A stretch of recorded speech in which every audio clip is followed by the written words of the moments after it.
My wife had a secret. Dinner date with her lover, so I reserved the table next to them and brought his wife. I caught my wife cheating through a dinner reservation notification. I'm Victor Reed, 33, economics professor at Denver University. Let me tell you how I turned a devastating discovery into the most satisfying night of my life. Natalie and I met in high school chemistry class when we were 17. The experiment was supposed to be about chemical reactions, but we created one of our own. She was the new transfer student, smart, confident, with a laugh that echoed through the lab. I was the quiet academic type who'd never had much luck with girls. When Mrs. Peterson assigned us as lab partners, I thought it was just another school day. I had no idea it would change my life forever. "Don't mess this up for me," Natalie had whispered, leaning close. "I need an A in this class." I still remember the scent of her shampoo, something floral and subtle. "I've never gotten anything less than an A in chemistry," I'd replied, surprising myself with my confidence. She'd raised an eyebrow, impressed. "Then I guess we'll make a good team." We dated through college, different universities, but we made it work. I was at Princeton studying economics. She attended NYU for marketing. 4 years of long-distance weekend visits and summer breaks spent entirely together. When I proposed after graduation, no one was surprised. We got married at 22 in a small ceremony with just family and close friends. Young, idealistic, and madly in love. 11 years of building a life together followed. All those milestones, our first apartment in Chicago, where the heating barely worked, the house in Denver we saved 3 years for, celebrating my PhD and her promotion to marketing director, anniversaries in places we'd always dreamed of visiting. I thought we were solid. Everyone called us the perfect couple. Turns out perfection was just another illusion. It started like any regular Thursday in June. The morning sunlight was streaming through our bedroom windows, casting everything in a warm golden glow. Natalie was in the shower getting ready for work, humming that Adele song she'd been obsessed with lately. I was in the bedroom answering emails from students about their summer assignments, still in my pajama bottoms and old university t-shirt. Her phone pinged with a notification from the nightstand where it was charging. Normally, I'd never check her messages. Trust was something I valued in our marriage. But something made me glance over, maybe the distinctive sound of the particular notification tone she had set for restaurant apps. Reservation confirmed, Friday, 8 p.m., Sapphire Restaurant. VIP section ready as requested. We look forward to making your evening special. My stomach dropped, a cold feeling spreading through my chest. Sapphire was the most exclusive restaurant in Denver, a place we'd talked about going to for years but never splurged on. "When we get that research grant," I'd always said, or "after your next promotion." Yet now she had a reservation, clearly not with me, since tomorrow I was scheduled to give a guest lecture at Colorado State that she'd known about for weeks, in the VIP section no less. I shouldn't have looked at her phone. 11 years of marriage and I'd never once invaded her privacy like that. But once I saw that notification, something just clicked inside me like the final tumbler in a lock falling into place. I picked it up and entered the passcode, our anniversary date, how ironic. What I found was like a punch to the gut, the kind that leaves you gasping for air while the world spins around you. Messages, photos and voice notes exchanged with someone named Dominic going back 3 months. Dominic Taylor, the new IT specialist at her marketing firm. The guy was only 28, with that tech bro confidence and CrossFit physique I'd see in the photos they'd taken together. Weekend work conference in Phoenix that I now realized was a romantic getaway. Late nights at the office that were clearly spent elsewhere. "You're the only one who understands what I need," she'd written in one message that made my heart constrict painfully in my chest. "Friday can't come soon enough. I've booked that place you've always wanted to try," he'd responded yesterday. "The VIP section has the best view of the city skyline, almost as beautiful as you." I scrolled through their conversation history, feeling like I was watching someone else's life unravel. The casual intimacy of their exchanges, inside jokes I wasn't part of, plans made while I was teaching evening classes or at academic conferences. When I heard the shower turn off, I quickly put the phone back exactly where it had been, my hands shaking slightly. "Have you seen my earrings? The pearl ones?" Natalie called out casually from the bathroom, the sound of the hairdryer briefly pausing. "Check your jewelry box," I replied, amazed at how normal my voice sounded when I felt like my entire world was collapsing. "Top drawer, left side." "Found them," she called back cheerfully. "You always know where everything is." Not everything, apparently. Not the truth about my marriage. That night, I lay beside her, listening to her breathing, watching the gentle rise and fall of her chest. She fell asleep quickly, peacefully, while my mind raced with questions. How many nights had she slept next to me while dreaming of him? How many times had she said she was working late when she was really with him? How long would this have continued if I hadn't seen that message? I studied her face in the dim light, filtering through our curtains. The face I'd woken up to for 11 years, the face I thought I knew better than my own. Now it seemed like the face of a stranger. The next morning, I kissed her goodbye like normal, the taste of her lip balm suddenly sickening to me. "Good luck with your presentation today," I said, referring to the client pitch she'd been preparing for. "You're going to nail it."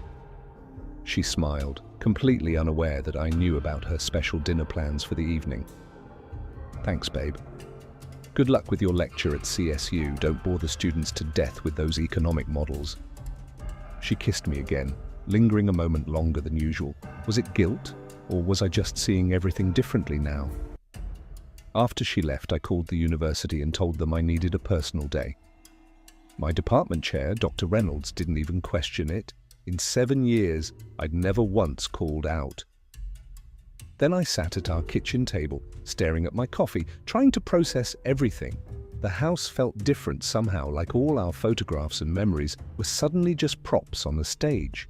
I could confront her, scream, throw things, play out every cliché of the betrayed husband.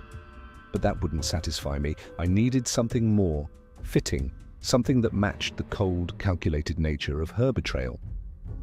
The idea came to me suddenly, crystal clear, as I was looking at a photo of us from our 10th anniversary trip to Maui.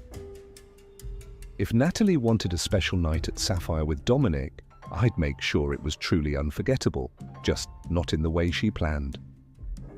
I spent the morning researching Dominic Taylor. LinkedIn, Facebook, Instagram, Twitter. He wasn't hard to find. 30 minutes later, I had what I needed. Dominic was married to Alexandra Taylor, a pediatric surgeon at Denver Memorial. From her photos, she seemed kind, accomplished, and completely unaware that her husband was sleeping with my wife. They had been married for 4 years, no children, a condo in the trendy part of town. I crafted an email that looked completely professional, the kind I'd send to a potential academic collaborator. Dr. Alexandra Taylor, my name is Professor Victor Reed from Denver University's Economics Department. We're developing a financial literacy program for children's healthcare, and your innovative work in pediatric care has come to our attention through our hospital partnerships. I'd like to discuss a potential speaking opportunity with you as part of our educational series. Would you be available for dinner tomorrow at Sapphire Restaurant at 8 p.m? I've made a reservation and would be honored to discuss this project with you.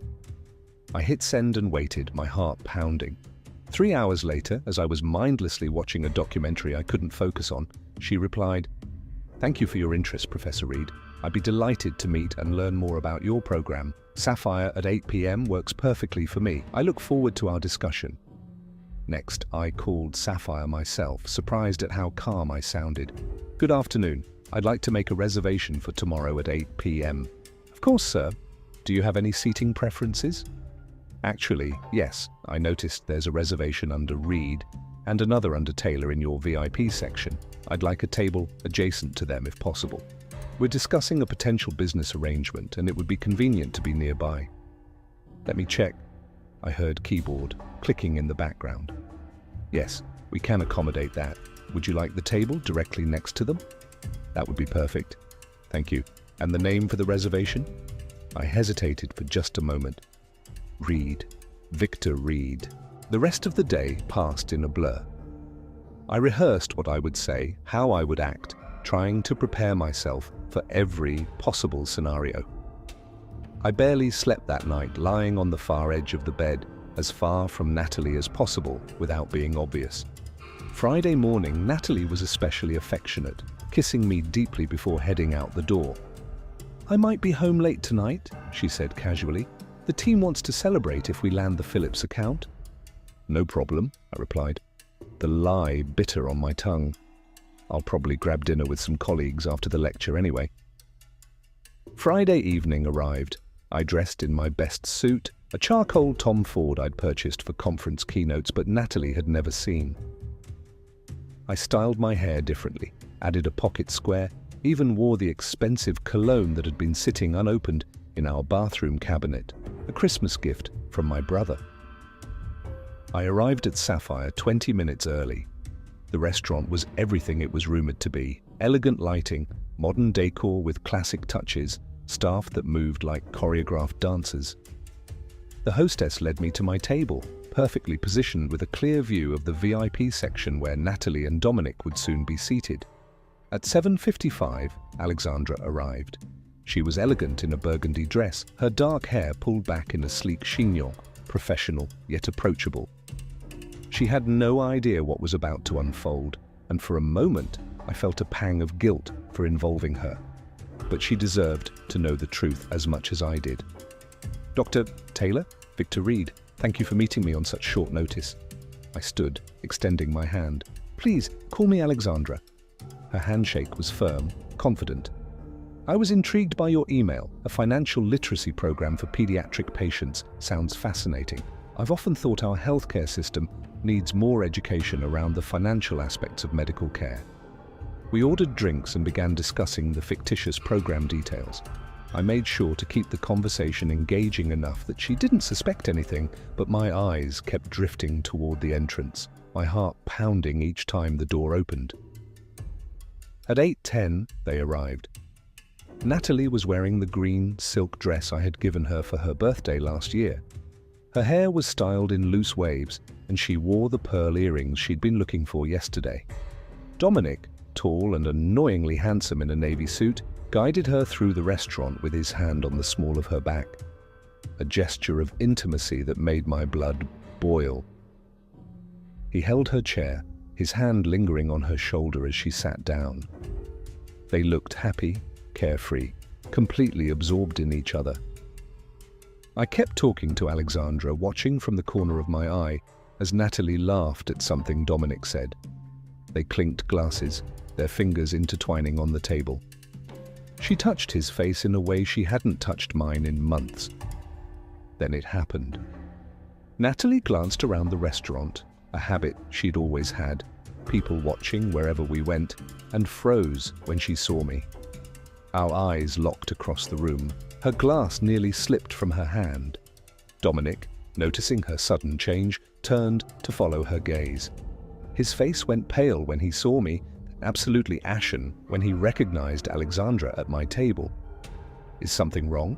Alexandra asked, noticing my attention had shifted. "Actually, yes," I said calmly, turning back to her. "Alexandra, I need to tell you something and I apologize for the deception.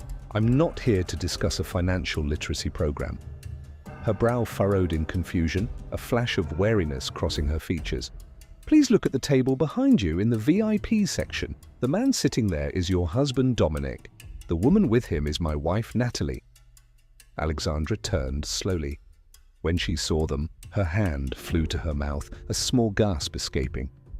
"What? I don't understand." "They're having an affair. I found out yesterday. I thought you deserved to know the truth, just as I needed to know it." For a moment, the restaurant seemed to freeze, the ambient noise fading into the background. Natalie and Dominic sat paralyzed, watching us.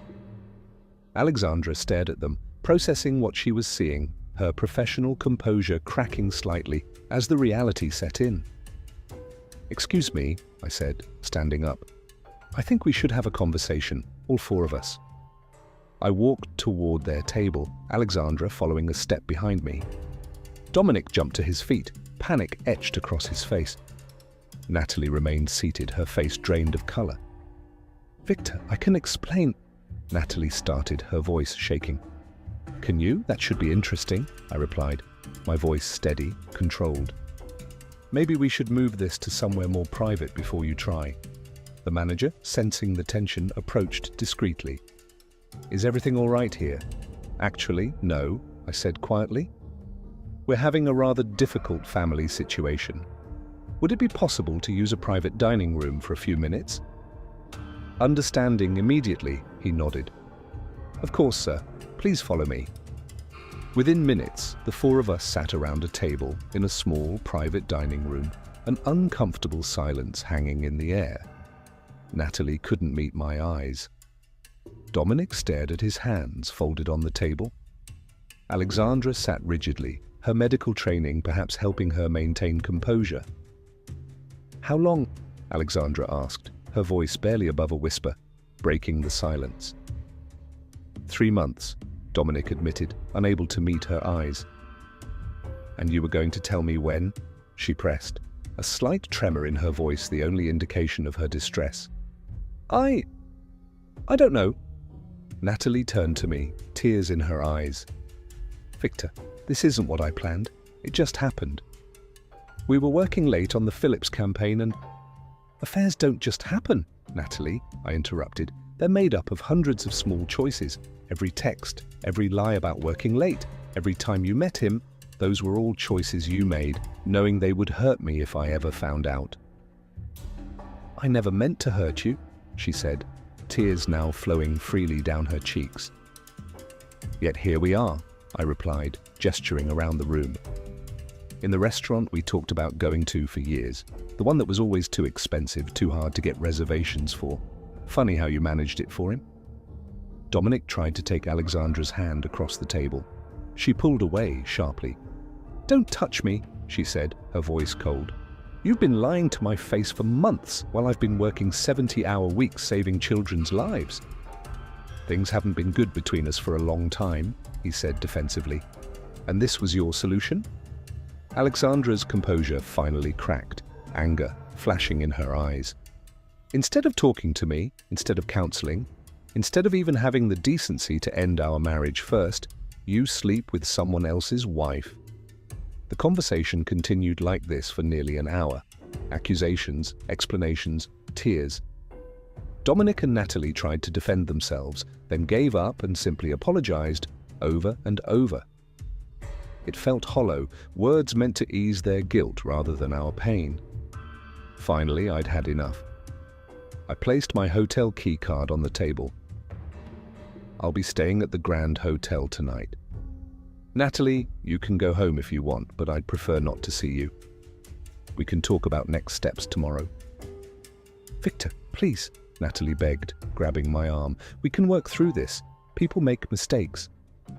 Marriages survive this kind of thing all the time." I gently removed her hand. "Some things can't be fixed, Natalie. Trust is like paper. Once it's crumpled, it can never be perfect again." Alexandra stood too. "I need some air and space to think." We left Dominic and Natalie sitting there, their perfect evening thoroughly destroyed, the expensive wine untouched, the carefully planned romantic dinner turned to ashes. Outside the restaurant, Alexandra and I stood in awkward silence on the sidewalk, the warm summer evening at odds with the coldness I felt inside. "I'm sorry to have involved you like this," I said finally. "But I thought you deserved to know." She nodded, wiping away a tear that had escaped despite her efforts to maintain control. "Thank you. As painful as this is, it's better than living a lie." She hesitated, hugging herself slightly.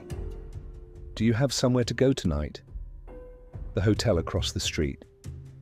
"Would you mind if I walked with you? I don't think I should be alone right now, and I definitely can't go home."